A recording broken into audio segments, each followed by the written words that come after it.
Now we're going to see some significant changes with the Galaxy S24 Ultra, so things are moving in the right way. Now, here is the first look at the Galaxy S24 Ultra. It resembles the Galaxy S23 Ultra, but the S24 Ultra will have a flat display, rounded sides, and a titanium frame. These new renderings reveal some important information. For example, the bezels on an S24 Ultra will be symmetrical, implying that all four sizes will be the same. Samsung smartphones have never experienced this before, but there is a drawback to these new bezels: they are much thicker than those of the previous generation. The Galaxy S23 Ultra and Galaxy S24 Ultra renders are used for the outside and interior displays, respectively. This is how it seems when compared to the iPhone 15 Pro Max and the iPhone 14 Pro Max. It appears better than the iPhone 14 Pro Max, but there is no comparison when comparing the bezels with the iPhone 15 Pro Max. Although Samsung produces screens for Apple, they need to follow suit with its own Galaxy S24 family.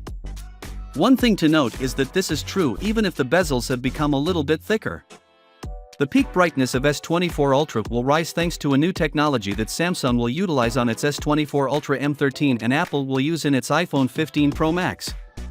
According to information that has been released, the Galaxy S24 Ultra's peak brightness will be at least 2500 nits, which is a significant increase over the 1715 nits of the Galaxy S23 Ultra. The Snapdragon 8 Gen 3 processor designed for the Galaxy has received some special news. It will be an overclocked version of the standard Snapdragon 8 Gen 3. Its clock speed will be 3.3 GHz instead of 3.19, making the new overclocked version 10% faster than the standard Snapdragon 8 Gen 3. Unfortunately, Samsung will also include the Exynos 2400 in the S24 Ultra, which will debut in the Asian and European markets despite the very high figures for the Exynos 2400.